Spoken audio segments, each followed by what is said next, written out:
I don't believe it.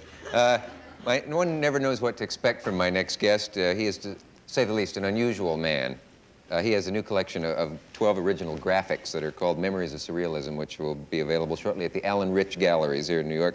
We'll be seeing some of those later in the show, and we will certainly be seeing him. He is one of the most colorful people I know.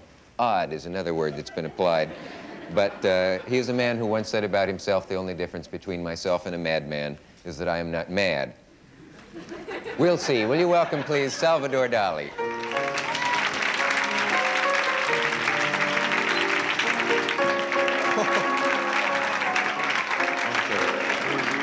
How do you do?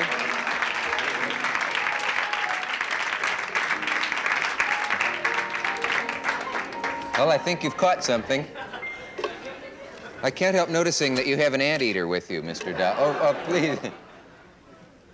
Sweet little thing. It's frightened. It isn't. It's a sweet animal. It's an anteater, isn't it? Yes, but Dali no like it child, no like it at all butterfly is, and no like it animals of any kind.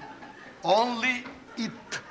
You only... Ants and violent rhinoceros. Right off. Rhinoceros. Rhinoceros. Rhinoceros. You like the rhinoceros and you like the anteater. Mr. Page, there's an anteater behind you. Gee, it's a... he came from the Bronx Zoo. He's not your own anteater, is that right? I am the property of 6 in his spine, but this is only for today. Are you somehow inspired by an anteater? Yes, because rhinoceros and ants is the only 2 animals angelic. And it's an angelic animal. Angelic animal. Look, can we get a look at him? He's really great. I don't mean... Because the tongue. The tongue is exactly represent the molecular structure of desoxyribonucleic acid. Well, I think we all agree on that. It's hard to know, having you and an anteater here at the same time, which to... would you like to hold him on your lap so it would be easier to converse? And also the horn of the more violent animal, the rhinoceros. The curve of one horn of rhinoceros is exactly mathematical, one logarithmic spiral. Something about a rhinoceros. Yes, the logarithmic spiral of the shape of rhinoceros horn. Mr. Page was telling me that earlier. I think we just let the anteater walk until he finds an ant. Mr. Dali, I must say that I find your accent a bit difficult. So if you would speak slowly for me, it would be nice. Because my English is is the accent of Catalonian language, you know. Is one mix. For instance, Mrs. Miss Gish. Miss Gish. Yes. Voulez-vous être gentil de dire papillon in good English? Butterfly. Papillon. Oh, sorry. Papillon? Yes, in English. It's a butterfly? You look in Dalinian English. Butterfly. Butterfly. Watch yourself. No, because this represents, you know, the English language is too foggy and imprecise, and it's necessary so it needs more inject some feeling. Reality in this foggy and imprecise English language. I'm going to talk to the anteater now for a while. Mr. Dali,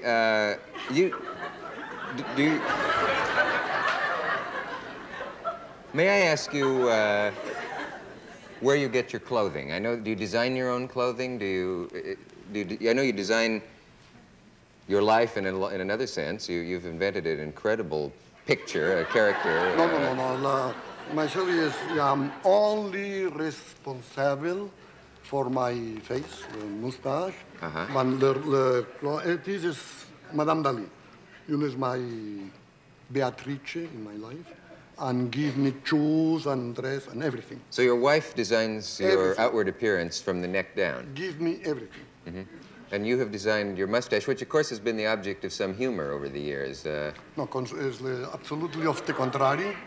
The mustache is the constant, tragical event in the human face.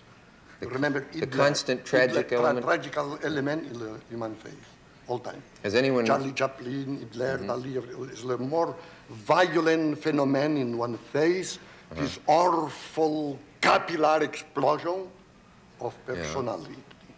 Has anyone ever been injured by your mustache in any way? Almost everybody in modern time.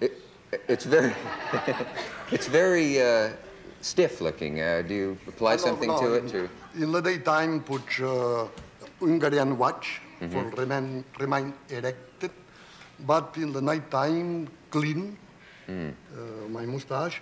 My mustache is becoming the Zenko Chinese, completely melancholic and depressing mustache.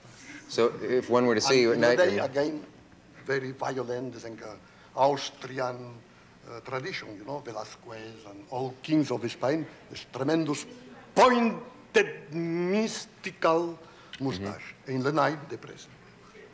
So if we were to see you at night, we would see a drooping mustache and see a different Dolly, in other words. If I had said hello, Dolly, when you came out, would you have been offended? I don't know.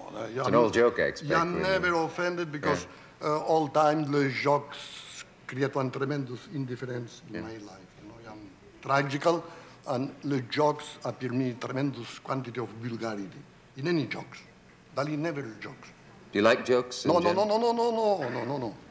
For this choice, the only intelligent animals is the rhinoceros and the ants. Because the cats, the dogs, is the more vulgar and catastrophic animal exists. Yeah. Yeah, well, do you like baseball?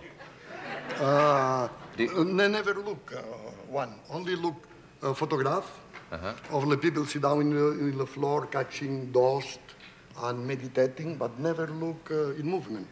Only look still pictures.